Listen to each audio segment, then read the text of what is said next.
Oke, halo semuanya. Makasih yang udah nonton video sebelumnya. Jadi maaf banget aku baru ngelanjutin videonya sekarang. Mudah-mudahan belum telat ya buat kalian yang mau cari-cari video tentang manajemen SDM dan manajemen keuangan. Nah, ini aku mau kasih ide gitu ya. Salah satu caranya adalah pakai analisis SWOT.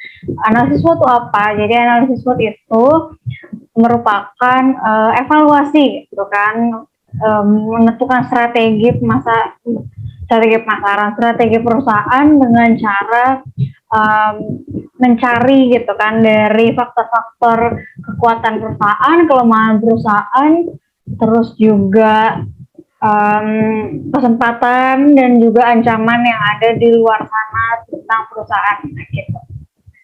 Nah, jadi di sini biar lebih gampang aku mau jelasin langsung deh ya. Gitu. Nanti oke, ini bahasa-bahasa dulu lah ya kan. Nih, menurut buku aja ya, teknik perencanaan strategi mengevaluasi kekuatan, kelemahan, peluang, dan ancaman. Nah, jadi hasil evaluasi kamu ini real time gitu. Misalnya kan kalau misalnya SDM dan keuangan itu kalian kayak magang gitu ya. Misalnya magang itu kan di tempat mana gitu. Jadi karena salah satu dari manfaat nanti biasanya itu ditanya kalau lagi sidang gitu. Emang apa sih manfaatnya dari penelitian kamu ini? Kenapa harus ini judulnya? Nah, ini caranya. Jadi kamu evaluasi benar-benar. Kalau misalnya supaya memang benar-benar bermanfaat buat perusahaan. Kalau misalnya kamu aku mau ikut aja ini contoh yang lama, ya nggak masalah. Asal memang kasih yang manfaat gitu. Karena kan kalau magang tuh biasanya kalian tuh sampai gimana ya, kayak caper juga gitu. Mudah-mudahan biar kamu bisa diterima kerja di sana gitu. Atau paling nggak kalau misalnya kamu nggak mau kerja di sana, ya nggak apa-apa kan. Paling nggak kamu kan ke sana bawa nama baik kampus yang ngasih. Paling nggak kamu memberikan kesan baik, wah kampus ini bagus nih, kasih kita ide, ya kasih kita perencanaan yang keren gitu, yang bisa memang benar-benar kita lakuin gitu. Nah, ini aku mau jelasin dulu terkait dengan ruang lingkup manajemen SDM dulu ya. Nah, supaya nanti nggak ditanya kok judulnya ini, emang ini manajemen SDM gitu. Jadi supaya nggak kemana-mana arahnya gitu. Nah, ini ini dari studi manajemen ID ya.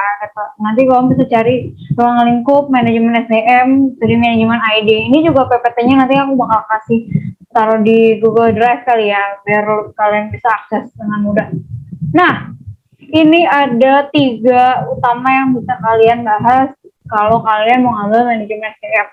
Yang pertama adalah lingkup manajemen personalia. Apa itu personalia? Nih, melibatkan makanya nanti bisa dibaca-baca lagi, di download aja PPT-nya biar kalian bisa ngecek-ngecek lagi kalau misalnya mau cari-cari judul. Oh, tentang ini deh, tentang ini, tentang ini. Perencanaan tenaga kerja, perekrutan, pelatihan dan pengembangan, induksi dan orientasi, transfer.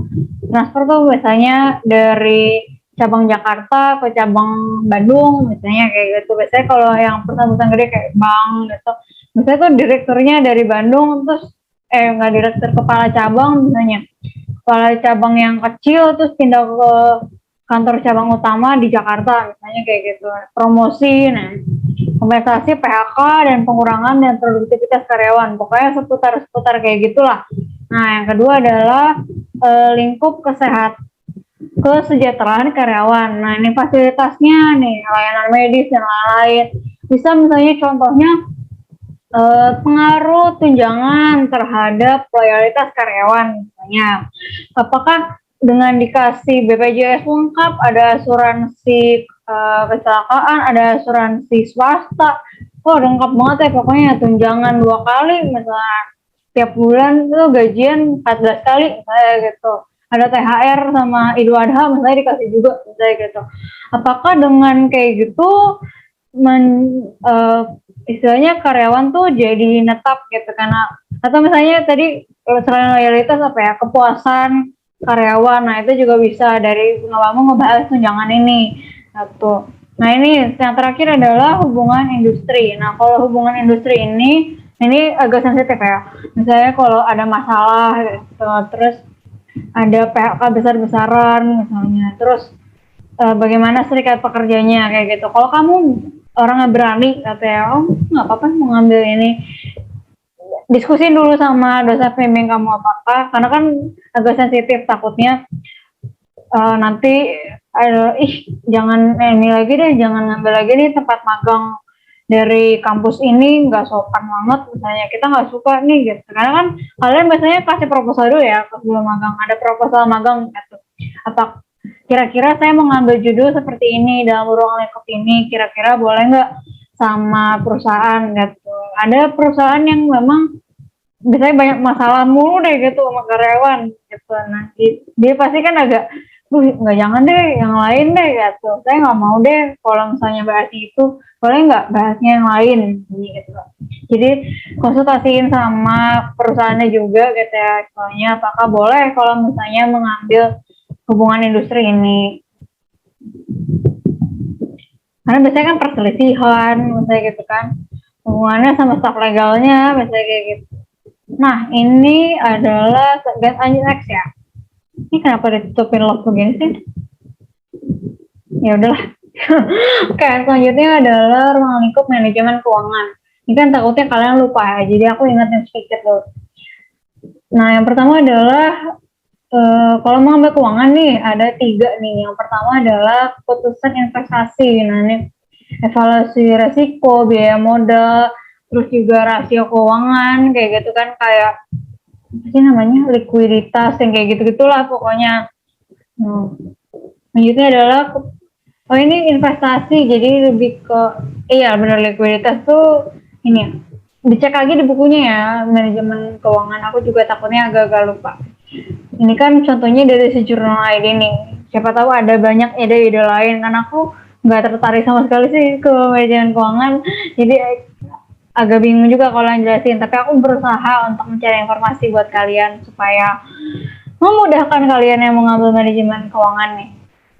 Jadi adalah keputusan keuangan perusahaan nih, alokasi dana.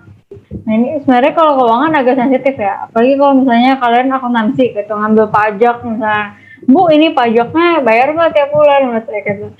Jadi agak hati-hati kalau mau magang itu, tips dan triknya coba untuk kenalan dulu. Jadi kan kalian biasanya magang sekitar 3 bulan ya, kalau bisa jangan kurang ya gitu, karena kan kalian harus kenalan dulu, paling nggak sebulan tuh jangan ngambil apa-apa deh, bantuin aja gitu, jangan ngambil data dulu gitu, karena kan istilahnya kalau kita main apalagi nih kayak gini, alokasi dana, Bu alokasi dananya bener nggak sih nyampe selama ini misalnya gitu, realisasinya gimana, itu kan sensitif ya gitu. Kalau kadang bahkan beberapa tuh jadi nggak disebutin namanya gitu loh kalau deskripsi, jadi misalnya kayak di PTX, PTY gitu, jadi nggak disebutin perusahaan apa, karena laporan keuangan itu balik lagi itu sensitif. Nah itu nanti bisa didiskusiin juga sama dosen pembimbing, sama nanti mungkin ada mentornya di tempat magang kamu, apakah boleh nih di laporan keuangannya dipublikasikan gitu, karena kan laporan keuangan kan sensitif ya. Tapi kecuali kalau kamu di perusahaan-perusahaan yang TBK, yang terbuka, yang memang dia di websitenya aja udah buka laporan keuangan gitu. Nah itu biasanya nggak apa-apa. Nah itu balik lagi, makanya apa yang mau kamu ambil itu dicek dulu terkait dengan kelebihan kekurangan dari perusahaannya. Baru nanti kamu bisa dapat judul gitu. Aja dari pembagian saham. Nah ini kalau tadi perusahaan terbuka, sahamnya gimana, misalnya pembagian dividen tiap tahun kayak gimana berdasarkan kinerja keuangan perusahaan, misalnya contohnya kayak gitu. Nah, pembagian dividen saham, peraturannya kayak apanya kayak gitu. Nah, kamu bisa cari contoh, cari di internet, makanya baca. Misalnya gini, kamu mau tentang Antam misalnya. Antam laporan keuangannya lagi bagus banget karena artis-artis tuh lagi pada pamer ya kan. Aku tuh punya Antam nih, ANTM ya. Itu sih sahamnya Antam tuh lagi naik banget gitu. Kamu bisa bahas misalnya tentang itu, tentang keuangannya, likuiditasnya kayak gitu. Pokoknya sekitar gitu lah, coba dicari lagi ya. Kalau tentang saham-saham aku kan nggak terlalu hafal gitu. Karena aku waktu itu ngambilnya memang manajemen keuangan, manajemen pemasaran, jadi aku nggak terlalu banyak baca tentang keuangan. Tapi kalau kamu mau ngambil, silahkan gitu. Nah, tadi terkait dengan itu meningkatkan jumlah saham, ya, harga saham, terah. Nah, ini adalah analisis SWOT. Nah, jadi ini contoh judulnya, ini sebelum ada judulnya ya. Sebelum ada judulnya, kamu cari dulu terkait dengan kekuatannya ini. Kan aku cuma kasih satu ya.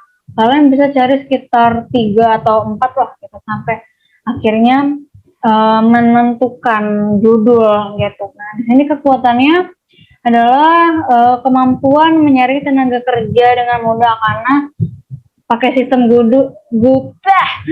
sistem gugur dengan psikotes online ya kan. Jadi dari awal nih, apalagi misalnya perbankan, misalnya kan kalau nggak fokus susah ya. Jadi kan kalian ngetes fokusnya juga. Nah itu bisa di psikotes, tes koran kayak gitu kan. Ada tes-tes lainnya.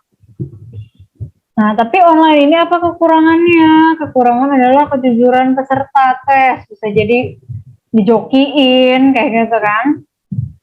Kita nggak yakin nih, karena kan biasanya bukan Zoom gini ya. Biasanya ya udah isi aja gitu. Nanti kan setelah itu baru ada tes-tes lain. Nah, opportunities-nya apa? Kesempatan memperoleh lebih banyak calon tenaga kerja yang berkualitas. Ya kan? Pasti cari yang berkualitas dong, ya kan? Misalnya ada anak Bali mau kerja di Jakarta. Kalau misalnya nggak online, kayaknya males ya si orang-orang Bali ini kerja sibuk ke Jakarta demi ini. Tapi kalau online test bisa dapat kesempatan lebih. Nah, itu kan jadi kelebihan juga buat si perusahaan kan. Nah, ini adalah persaingan perebutan gitu ya, perebutan calon SDM berkualitas, misalnya anak UI. Ternyata proses rekrutmen kita ini lama nih karena online test gitu, jadinya udah keburu diambil orang lain. Nah itu kekurangannya. Nah dari hal ini apa yang bisa kira-kira kita ambil gitu kan. Nah ini kan ada tweet nih, calon SDM berkualitas direbut oleh perusahaan pesaing ya kan? Tapi kelebihannya mampu menyaring tenaga kerja dengan psikotes online. Nah dari sini kamu bisa menentukan efektivitasnya. Nah, tapi ini balik lagi ya. Hal ini kan ini contoh aja. Nah, balik disesuaikan lagi sama perusahaan kamu. Kenapa? Karena misalnya gini contoh, efektivitas online rekrutmen selama pandemi, ya kan? Terus ternyata perusahaan kamu tuh udah 5 tahun pakai online rekrutmen. Nggak bisa dong, ya kan? Nggak bisa ngambil judul itu dong. Karena kan ya kalau pandemi nggak pandemi udah pakai, buat apa? Gitu. Jadi cari kekuatan-kekuatan dari misalnya kalau mau ngambil rekrutmen juga, rekrutmen kita nih apa yang udah oke, apa yang sudah dilakukan dan memang baik gitu. Terus kekurangannya apa yang, nah kamu cari tahu rekrutmen lain tuh kayak apa sih. Misalnya gini, kok ini kan kejujuran misalnya, atau kalau misalnya di perbankan atau perusahaan multinasional tuh biasanya kan lama ya tesnya, bisa berbulan-bulan, kayak 2 bulan 3 bulan tuh baru ada gitu. Kayak CPNS juga kan gitu, biasanya suka lama. Tapi kalau CPNS gak bisa ya, karena kan kalau CPNS kan tergantung sama, kecuali kamu magangnya di BKN, Badan Kepegawaian Negara. Nah itu bisa kamu ini juga sebenarnya. Nah ini kesempatannya.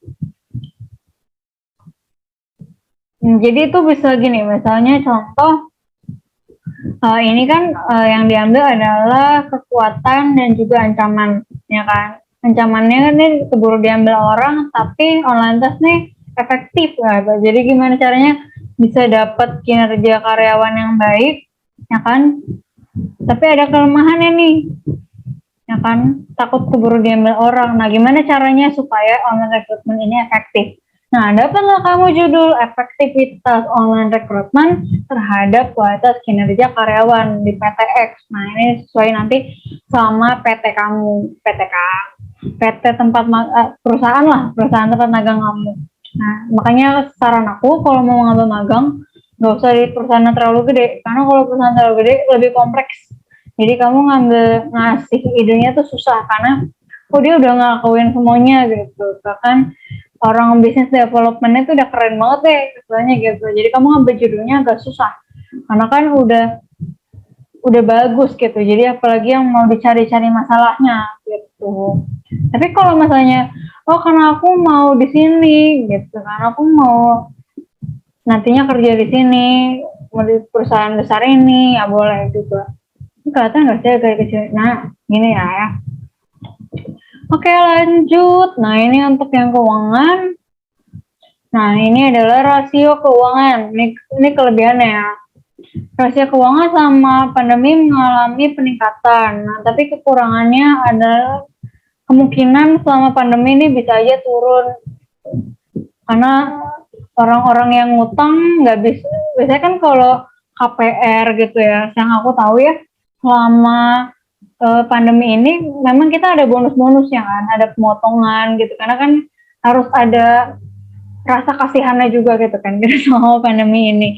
Nah itu kan bisa mempengaruhi penurunan kinerja keuangan kan gitu, karena kan kreditnya jadi lebih macet gitu, istilahnya kayak gitu. Nah itu misalnya ini di bank ya contohnya.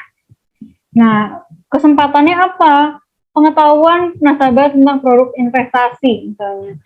Karena selama pandemi ini aku lihat banyak influencer yang apa ya, menggembor-geborkan gitu tentang investasi. Nah itu kan membuka orang, oh jadi berani nih, oh aku berani deh bikin deposito daftar reksadana gitu, karena kan paling aman ya bang ya kan. Apalagi kalau banknya BUMN atau swasta-swasta yang keren kayak BCA misalnya gitu kan, itu kan terpercaya ya gitu. Jadi mampu nih, nah dana investasi ini bisa memberikan kinerja keuangan yang lebih baik kan gitu.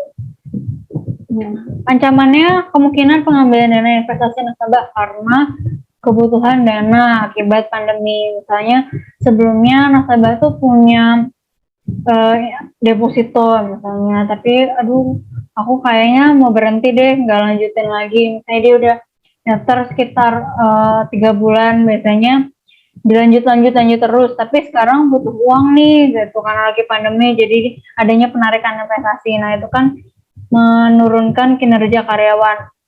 Nah karena rasio keuangannya baik tapi ada kemungkinan pengambilan dana, jadi kamu bisa menganalisis rasio keuangannya gitu, kinerja keuangannya bagus nggak sih, nggak usah diambil bu, aman kok kita dananya di sini karena kinerja keuangan bank ini lagi bagus gitu. Jadi kalian publikasi data gitu supaya menunjukkan bahwa oh ya bagus kok, bagus bu gitu. Jadi jangan diambil bu karena dananya bagus kok ternyata. Jadi kamu buktikan bahwa nih rasio keuangan selama pandemi mengalami peningkatan. Ini merupakan hipotesis kamu gitu, nanti untuk nantinya penyusunan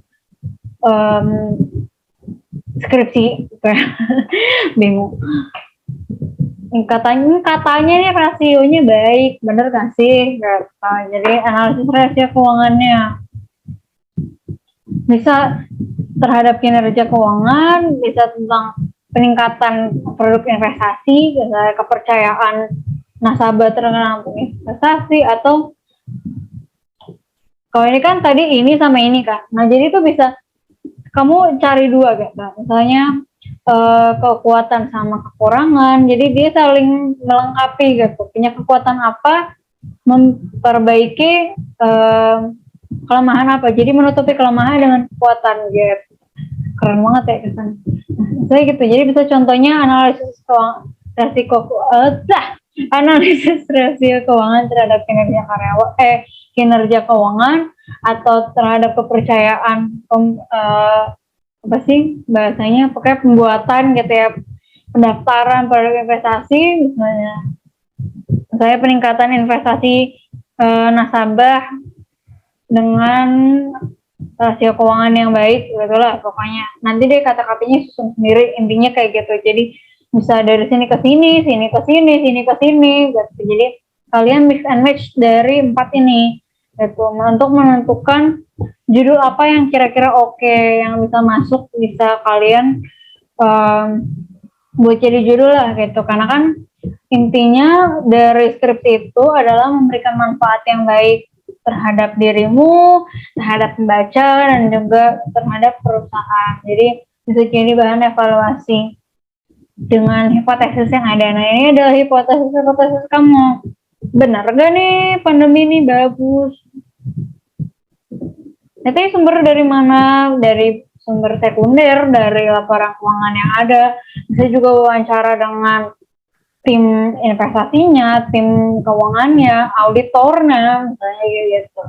Kalau kamu di bank, misalnya, atau di lembaga-lembaga keuangan, atau ya bagian keuangannya lah gitu dari sebuah perusahaan tempat kamu magang nanti. Misalnya internal audit intern, misalnya gitu. Nah, kamu bisa cek-cek kayak gini. Tergantung juga dengan bidangnya ya nanti. Ini kan aku contohnya bank. Jadi dengan kekuatan dan juga kelemahan terbentuklah judul ini gitu. Nah, nanti aku akan contohin video berikutnya. Mudah-mudahan hari ini bisa di-up juga terkait dengan penyusunan latar belakangnya supaya lebih gampang ya. Nanti aku bakal mungkin contohin pakai skripsiku aja lah gitu ya, biar kita nggak usah mikir banyak lagi supaya lebih gampang. Tapi jangan di kopas ya. Nanti aku bakal contoh sini. Nah, ini adalah cara pengambilan datanya. Nah, jadi buat pengambilan data. Nah, SWOT ini sebentar ya bikinnya, paling 1-2 minggu gitu. Jadi nanti kalian misalnya kan kalian ngulik-ngulik sedikit dulu kan, nggak harus langsung hari pertama datang Bu minta laporan keuangan, nggak bakal dikasih tendang sama yang ada. Oke. Jadi pelan-pelan ya kan, selama 3 bulan itu dapat semua data gitu. Apakah kamu mau aku 1,5 bulan cukup deh nambah data, sisanya tinggal penyusunan, revisi. Nah, ini adalah banyak konsultasi dengan dosen pembimbing.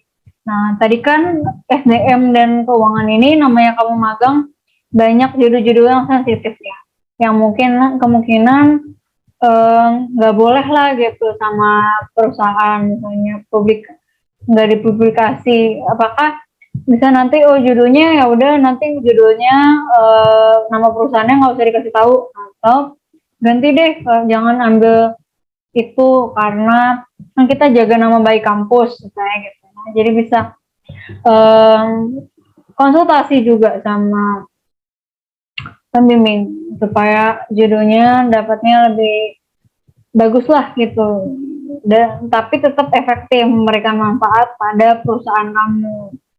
Karena kan kita lagi caper-caper nih ya kan, jangan caranya supaya nih keren nih anak, kita ambil aja deh jadi pegawai tetap. Setelah 3 bulan magang kamu belum lulus udah dipanggil kerja ke sana gitu. Kan enak ya kan, karena skripsi kamu bagus gitu, karena nih anak baik nih gitu. Jadi berikan kesan terbaik selama kamu magang supaya memberikan nilai yang baik lah kamu dan kampus kamu di mata perusahaannya gitu. Oke, thank you. Use this space. Oke, ini. Oke, makasih buat yang udah nonton.